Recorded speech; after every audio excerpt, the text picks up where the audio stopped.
जय माता रानी दोस्तों, आप देख रहे हैं अपना YouTube चैनल जीना सीखो। कैसे हैं आप सब, ये बताने के लिए कमेंट बॉक्स में जय माता रानी जरूर लिखें।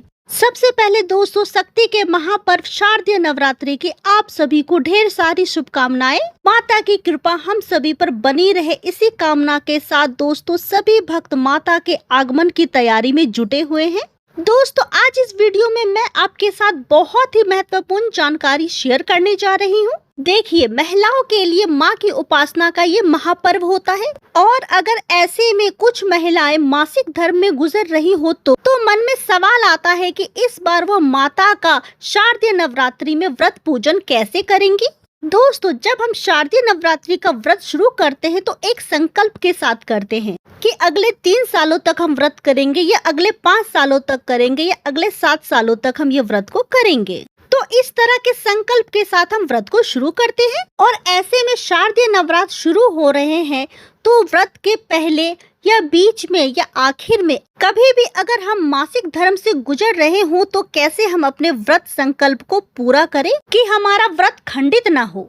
तो संपूर्णता से इस वीडियो में सभी जानकारियां शेयर करने वाली हूँ, विस्तार से हर चीजों को मैं बताने वाली हूँ। अंत तक वीडियो को जरूर सुने, जरूर देखें ताकि मन में कोई शंका न रहे, कुछ छूट न जाए। इन दिनों अगर कोई भी महिलाएं मासिक धर्म से गुजर रही है तो सबसे पहले हम प्रथम दिवस से शुरू करते हैं। समझिए दोस्तों, 15 अक्टूबर से नवरात्रि की शुरुआत हो रही है और इसी दिन कलश स्थापना किया जाएगा। और अगर ऐसे में आप माहवारी या पीरियड्स में आ जाए तो मन में ख्याल आएगा कि कलश स्थापना कैसे किया जाए, क्योंकि हर साल आप ही करती आ रही हैं तो इस साल कौन करेगा, कैसे किया जाए कलश स्थापना। ऐसे में जो महिलाएं पहले से कलश स्थापना करती आ रही है उनकी जगह उनके घर के कोई अन्य सदस्य कलश स्थापना उनके नाम से कर सकते हैं। देखिए, आमतौर पर जो शादीशुदा महिलाएं हैं वो कलश स्थापना स्वयं करती है और जो कुंवारी कन्याएं हैं वो अपने परिवार, अपने माता पिता, अपने अन्य सदस्यों के साथ कलश स्थापना में शामिल होती है। लेकिन जो शादीशुदा महिलाएं हैं प्रथम दिवस कलश स्थापना के दिन वह अपने पति के साथ ही बैठती है। अगर आपने ऐसा नहीं भी किया है तो इस बार जब आप पीरियड्स में हैं तो आपकी जगह आपके पति कलश स्थापना कर सकते हैं। अगर आपके पति साथ में नहीं है, अगर आप मायके में हैं या कई और अन्य जगह है जहां पर आपके पति साथ में ना हो और आपकी मम्मी भी साथ में ना हो, तो ऐसे में आप कैसे करेंगे कलश स्थापना। आपके बच्चे साथ में होंगे, आप उनसे करवा सकती हैं। आप किसी से भी कलश स्थापना प्रथम दिवस पर करवा सकती हैं, इसमें कोई मनाही नहीं है। आपको क्या करना है, आपको इसी दिन से व्रत उपवास में रहना है। व्रत उपवास आपका इसी दिन से रहेगा। व्रत के जो नियम है, अन्य नियम पूजा के अलावा कलश स्थापना के प्रथम दिवस से ही आपको सारे नियम को मानना होगा। मान लीजिए कि आप तीसरे दिन शुद्ध हो जाती है, मतलब कलश स्थापना का दूसरा दिन ही मान लीजिए कि माँ ब्रह्मचारिणी की पूजा है और आपका 5वां दिन है पीरियड्स का और आज आपने हेयर वॉश ले लिया, सर धो लिया अच्छे से, उसके बाद दूसरे दिन से ही आप कंटिन्यू माँ की पूजा में जुट सकती हैं। मतलब कि 4 दिनों तक आपको पूजा में सम्मिलित नहीं होना है।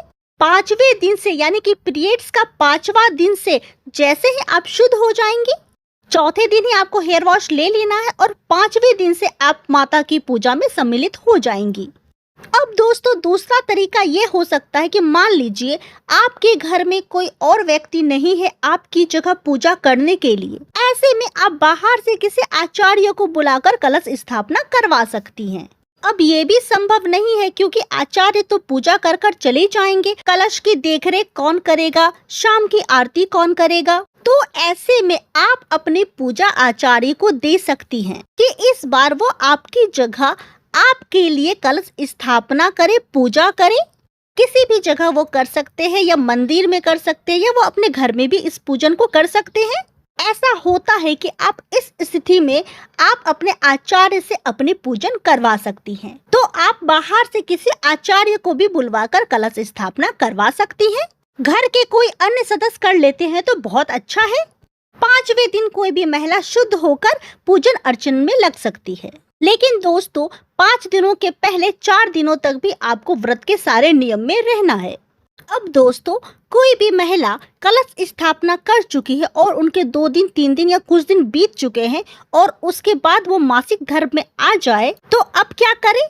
तो दोस्तों, फिर से वही बात यहाँ पे भी आ जाती है कि अपने उपवास और व्रत को तो कंटिन्यू ही रखना है। हाँ, अब इन 4 दिनों में तो देखिए, माता की उपासना 5वें दिन के बाद ही कर पाती है महिलाएं।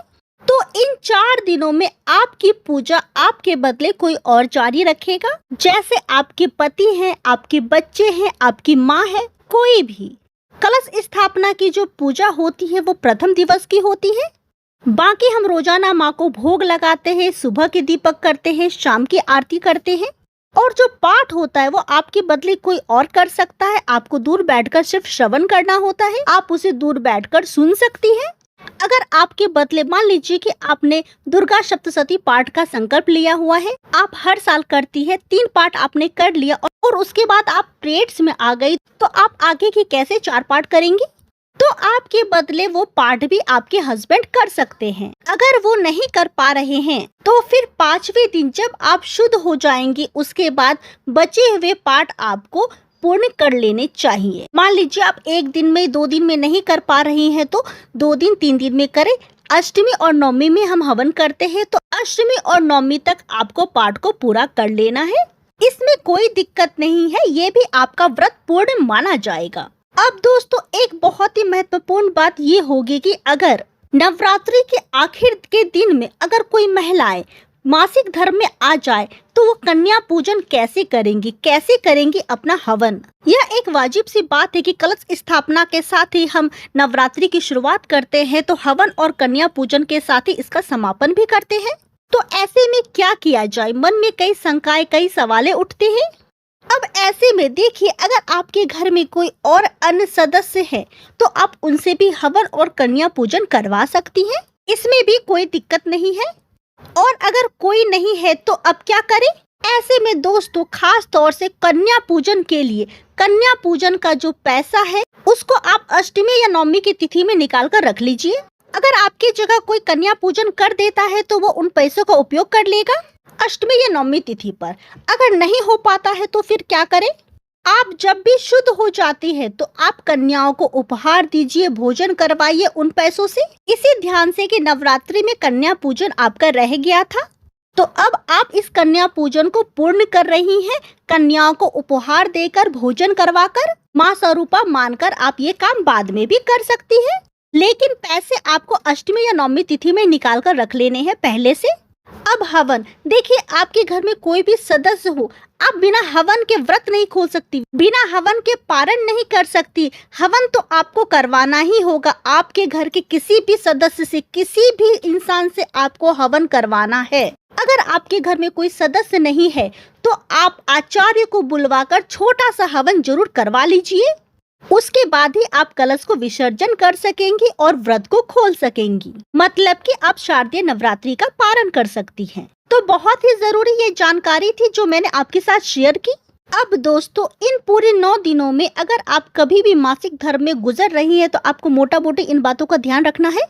आपको माता का पूजन नहीं करना है, आपको इन दिनों पाठ नहीं करना है, आपको माता का भोग नहीं लगाना है। आपको जो खाना है वो आप स्वयं बनाकर खा सकती हैं। आप किसी भी व्रती का भोग नहीं बनाएंगी, आप आरती नहीं करेंगी, आपको पूजा स्थल से जुड़े किसी भी कार्य को नहीं करना है, जैसे पूजा के बर्तन धोना, माता के फल के भोग की तैयारी करना। आप इनमें से कोई भी कार्य नहीं करेंगी। आप मानसिक पूजन में रहेंगी, मानसिक जप में रहेंगी और व्रत उपवास के सभी नियमों का पालन करती रहेंगी। अब एक बहुत ही महत्वपूर्ण जानकारी दोस्तों, सलाह या सुझाव लेकर आप इसे चल सकते हैं। देखिए, हम महिलाएं दोस्तों, हमें मालूम है कि हमारा मासिक धर्म कब आना है। ऐसे में दोस्तों, नवरात्रि 9 दिनों का एक लंबा उपवास व्रत होता है, तो इसकी तैयारी भी हम पहले से करते हैं। और अगर हमें पता है कि हमारा पीरियड्स आना है तो इसकी तैयारी भी हम पहले से कर लेंगे। तो देखिए, हम माता के लिए पूजन की सभी सामग्री लाते हैं, तो इन बातों का भी ध्यान हमें रखना है कि हमें 4 दिन पूजा नहीं करना है, हमें 4 दिन अवॉइड करने होंगे। तो हम क्या करेंगे? तो दोस्तों उसके लिए हमें विकल्प की व्यवस्था रखनी होगी। हस्बैंड से पहले से बात करके रखनी है, क्योंकि उन्हें ऑफिस जाना होता है, उनके अन्य काम भी होते हैं। तो आप उन्हें पहले से बता कर रखें कि आपको इस दिन, आपको इतने दिन पूजा करनी है। अगर आपके घर में कोई बड़े बच्चे हैं तो आप उनसे भी पहले से बात करके रख सकती हैं, क्योंकि जो छोटे बच्चे हैं वो पूजा नहीं कर पाएंगे।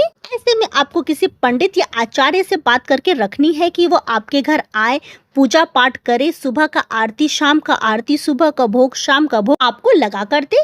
और दोस्तों इस तरह से आप इस मासिक धर्म में भी अपनी शारदीय नवरात्रि की पूजा पाठ इस तरह से संपूर्ण कर सकती हैं।